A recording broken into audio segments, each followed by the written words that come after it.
Salve investidores, bora falar aí do Banco do Brasil, pessoal. Parece que a lua de mel com os investidores acabou, né, pessoal? O mercado está extremamente assustado com a inadimplência do Banco do Brasil, muito puxada aí pelo setor agro, né, pelo agronegócio. Mesmo o Banco do Brasil apresentando uma sequência de bons resultados quanto aos lucros, né? Mesmo assim, o mercado ficou bem assustado com esse aumento da inadimplência. E no vídeo de hoje vamos falar justamente sobre isso, falar sobre essa inadimplência, né? Como isso pode afetar o Banco do Brasil no final das contas e os nossos dividendos. Vou mostrar também a opinião de algumas casas de análise quanto ao Banco do Brasil. Vamos fazer novas projeções, preço teto, dividendo projetado em cima desses riscos novos, né, que se apresentaram para a gente nesse terceiro trimestre de 2024. Tenho certeza que o vídeo de hoje vai poder ajudar muita gente aí na tomada de decisões, né, se realmente está valendo a pena continuar investindo no Banco do Brasil ou não, ou é melhor dar aquela segurada. Mas antes disso, só peço aquela colaboração, se inscreva no canal, deixe seu like, ative o sininho de notificações e bora lá para os nossos estudos de hoje. Bora começar falando de alguns pontos interessantes do Banco do Brasil. Vamos começar com a cotação chegando a R$ 25,37. Há algum tempo, né, a gente não imaginava que o banco poderia chegar nesse valor. Basicamente, são as mínimas da cotação do Banco do Brasil após o desdobramento. Vejam, né, que não tem muito tempo. No dia 5/9, o banco estava chegando aí a R$ 29,00 de cotação. E de lá para cá, o banco realmente deu uma grande correção nos seus preços, né? Mesmo assim, o banco se valorizou 8,26% nos últimos 12 meses. E o mais interessante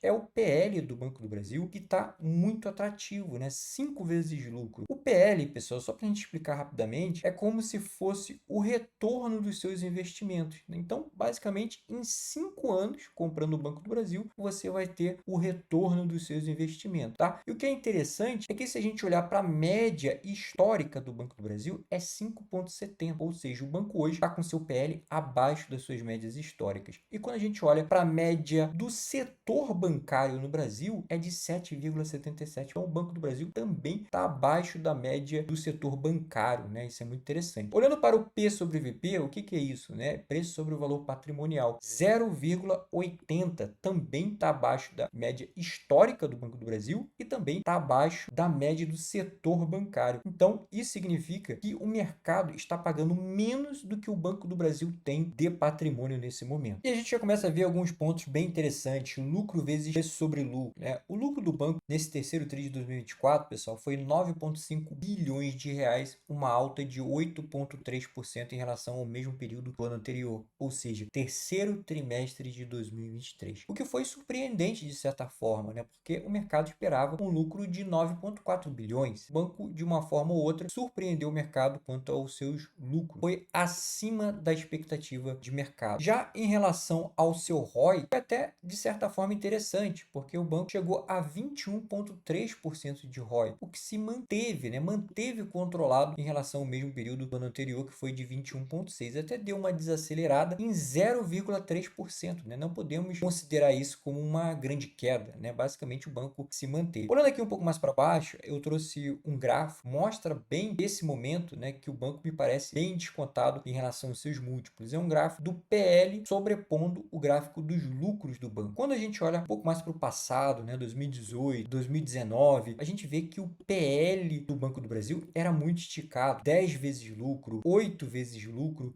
e o banco não lucrava como hoje, né? Vejam aqui, por exemplo, em 2016, o banco tinha um lucro menor que 10 bilhões, né? 2017, 11, 12 bilhões, e o PL do banco sempre muito esticado, na casa ali de 8 vezes lucro, 9 vezes lucro. Hoje, a gente olha um possível lucro em 2024, né, atingindo o piso do seu guidance, né, o mínimo do que o banco projetou para 2024, 37 bilhões, e um PL, preço sobre lucro, de 5 vezes, né? Então, realmente, os múltiplos hoje me parecem muito interessantes. Mas, pessoal, nem tudo são flores. As provisões para créditos e liquidações duvidosas, que cresceram 34,2% ano contra ano. A gente vê isso aqui embaixo, nesse gráfico, né?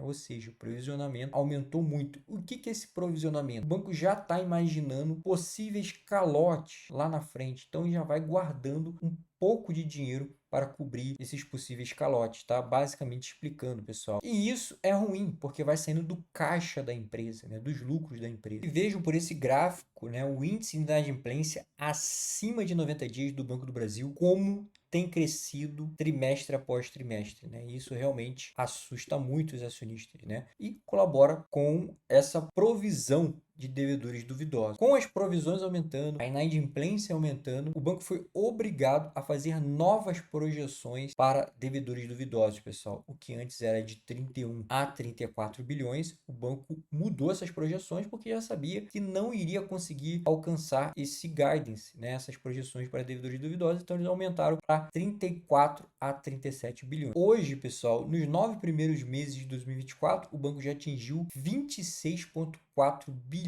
de provisionamento para devedores duvidosos, né? Então, vejam que o banco pode chegar dentro do seu guidance até 37 bilhões. Provavelmente o banco ainda tem uma boa grana para provisionar para o quarto trimestre de 2024. Outra coisa que assustou bastante o mercado está aqui embaixo, ó. O NPL é um índice de empréstimos não performantes, cujo pagamento está atrasado ou é muito provável que não serão pagos. No segundo TRI de 2024 era 9,61 bilhões e agora está em 12,48 bilhões. Ou seja, isso aqui basicamente o banco já vai tomar um calote, né? Então vejo como é importante o banco realmente provisionar essa grana mais lá para frente, né? O problema disso é que sai do lucro e saindo do lucro provavelmente impacta os nossos dividendos. E a gente sabe hoje que um dos principais problemas de risco de crédito do Banco do Brasil está ligado à inadimplência do setor agro. Um ponto muito interessante no balanço do Banco do Brasil, realmente muitas pessoas já começaram a notar, e a Genial Investimentos colocou isso aqui bem definido, né, que o lucro foi de 9,5 bilhões, como a gente viu em quadros anteriores, foi levemente melhor do que o segundo TRI de 2024 e 8,3% melhor do que o mesmo período do ano anterior, terceiro TRI de 2023. Até aí tudo bem, né, mas o banco realmente poderia ter tido um lucro muito pior, mas eu explico para vocês aqui embaixo. A Genial Investimentos até colocou, ó, lucro antes do imposto, ou seja, o lucro do Banco do Brasil antes de descontar os impostos. O terceiro TRI agora de 2024, o lucro antes de descontar os impostos foi de 10,9 bilhões, né? E se você olhar os resultados anteriores, né, o segundo TRI de 2024, os últimos 3 meses, o resultado foi maior, né? Ou seja, o lucro antes de imposto era maior, 12,9 bi. E se você olhar para o mesmo período do ano anterior, também foi maior, 11,8 bi. Então, só o que pode ter acontecido nesse terceiro TRI de 2024 foi que o banco pagou menos impostos. E foi justamente isso que aconteceu. Se você olhar aqui, ó, imposto, veja que o banco vinha pagando cerca de 2 bilhões de impostos. E nesse trimestre o banco só pagou 500 milhões de impostos, né? A mesma coisa aconteceu com a alíquota de imposto de renda.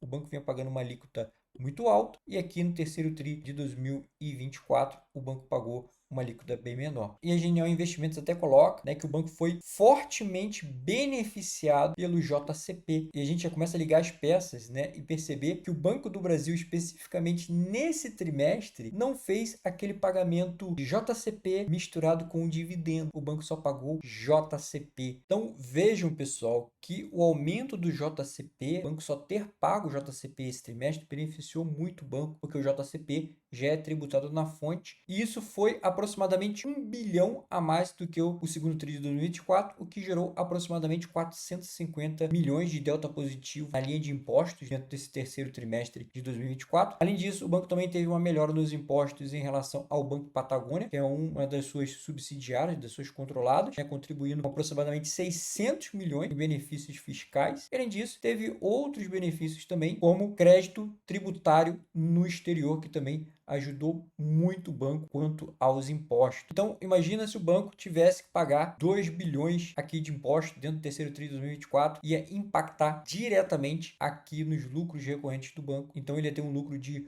8 bi, 7 bi e com certeza o mercado ia bater forte no Banco do Brasil, porque o resultado ia ser pior do que o segundo TRI de 2024, do que o terceiro TRI lá de 2023. Então, pessoal, chegamos aqui às projeções do próprio Banco do Brasil, né, o guidance, e o próprio vice-presidente financeiro, Giovanni Tobias, afirma que o banco vai cumprir o seu guidance quanto às projeções de lucro, né, pessoal? O banco vai chegar nesse lucro aqui. E ele só não confirma se vai ficar no topo do guidance, no centro do guidance ou no piso do guidance. Vejam que o banco, até o momento, né, nesses 9 primeiros meses, já chegou a 28,3 bilhões de lucro. E para ele chegar no topo do guidance, o quarto trimestre de 2024 teria que ser excepcional, né? 11,7 bilhões de lucro. O meio do guidance, o banco teria que ter um lucro de 10,2 bilhões. Eu já acho também bastante difícil. E vejam que muita gente, né, projetava que o meio do guidance, sendo um pouco mais conservador, projetaria o piso do guidance, né? O banco chegando aos 37 bilhões de reais nesse ano de 2024, 28,3 bi chegando até aqui 37 bilhões, o banco teria que ter um quarto trimestre aí alcançando 8,7 bilhões, que eu acredito que seja perfeitamente possível. Então vamos aqui às projeções, né? E vejam, pessoal, que mesmo no piso do guidance do Banco do Brasil, ainda assim o banco pode pagar muitos bons dividendos para os seus acionistas. Colocamos aqui, ó, o piso, o meio e o topo do guidance do banco, tá? Como a gente já viu em quadros anteriores, quarto trimestre de 2024, o banco chegar no piso teria que alcançar 8,7 bilhões de lucro líquido, que é perfeitamente possível, tá? E chegaria a 37 bilhões, que é o seu piso no guidance, né? O piso é o piso das projeções. Colocamos aqui 42,70% de payout, ou seja, o banco vai tirar 42,70% dos seus lucros, né, para pagar seus acionistas, então ficaria cerca de 15,7 bilhões para dividir entre os acionistas. E por que eu botei 42,70% de payout, né? Já que o banco mudou o seu payout de 40% para 45%. Eu tenho notado que o banco não vem pagando os 45% de payout, né? Se dividir pelo número de ações que o banco tem no mercado, daria R$ 2,76 de dividendos projetados para 2024. E considerando as cotações atuais, R$ 25,37, o banco poderia pagar 10,9% de dividend yield, né? Mesmo assim, seria um belo de um dividend yield para os seus acionistas em 2024, né? Considerando o piso das suas projeções. A gente fez mais duas projeções, o banco chegando ao meio do seu guidance, chegaria a R$ 2,87 de dividendo, né? 11,3% de dividend yield, considerando as cotações atuais. E aqui seria o ápice, né? Seria um mundo muito bom. Talvez o banco realmente não consiga chegar aqui, que é o topo do seu guidance, cerca de 40 bilhões de lucro. Poderia chegar a R$ 2,98 de dividendos, 11,8% de dividend yield, considerando as cotações atuais. Então, pessoal, para ser bem conservador, eu ficaria aqui no piso do guidance. 37 bilhões eu acho muito possível, 37,1, 37,2, só para a gente ter uma noção, né? Pegando aqui essa primeira projeção, que seria o piso, se você considerar receber no mínimo 8% de dividend yield do Banco do Brasil em 2024, você poderia comprar as ações do Banco do Brasil por até R$ 34,50. Então vejam como mesmo pagando o piso das suas projeções, o banco poderia pagar muito bons dividendos para os seus acionistas, né? Isso significa que o banco, pessoal, ele está com múltiplos muito interessantes. Tanto é que o banco aceita até desaforos, né? Ou seja, até uma pequena redução nas nossas projeções, que mesmo assim pagaria bons dividendos. Bom, pessoal, e aqui a gente tem a opinião de algumas casas de análise, né? O BTG Pactual diz que o Banco do Brasil é líder no agronegócio e que isso pode facilitar a renegociação de termos de recuperação de perdas de execução de garantias, mas as métricas significam que a bandeira amarela acabaram de ficar laranja, né? Para ter atenção aí no Banco do Brasil, o BTG também reafirmou recomendação de compra para o banco, dizendo que, embora não seja a principal escolha, ainda achamos o Banco do Brasil atraente e acreditamos que a taxa Selic alta, oferecendo proteção de ganhos em 2025. Já a Genial Investimentos diz que a qualidade dos ativos rurais acabou deteriorando, né, mais rapidamente do que eles esperavam e que isso exige um aumento substancial das provisões no trimestre, né, como a gente já viu em quadros anteriores. Embora tenha sustentado o lucro, indicou uma piora na composição da qualidade do resultado. Além disso, a casa vê as ações do Banco do Brasil em múltiplos bem atrativos, negociando a 3,9 vezes lucro, né, em 2024 e 3,54 vezes lucro em 2025. Olha só que interessante, né? Com P sobre VP de 0,77, um dividend yield na casa de 10% em 2024, mais ou menos o que a gente acabou de projetar projetar. Dessa forma, a Genial reiterou a recomendação de compra também, num preço-alvo R$ 34,00 e um upside 31% mais para frente. Já a XP vê níveis com desconto e recomendação também de compra para as ações do Banco do Brasil. Olha só que interessante, várias casas de análise recomendando compra para o Banco do Brasil, mesmo com esse risco na inadimplência no crédito rural, né? Interessante. Bom, pessoal, meu vídeo vai ficando por aqui. Desejo a todos bons investimentos e fui! Considere ser membro do nosso canal, pessoal. É o nosso projeto Membro Vamos Junto, onde a gente vai caminhar juntos nessa jornada dos investimentos. Os membros terão acesso à nossa planilha de projeções e preço-teto das ações e também o chat exclusivo para membros, onde você vai poder conversar comigo e também com os outros membros do canal. Vai te ajudar muito nessa jornada dos investimentos.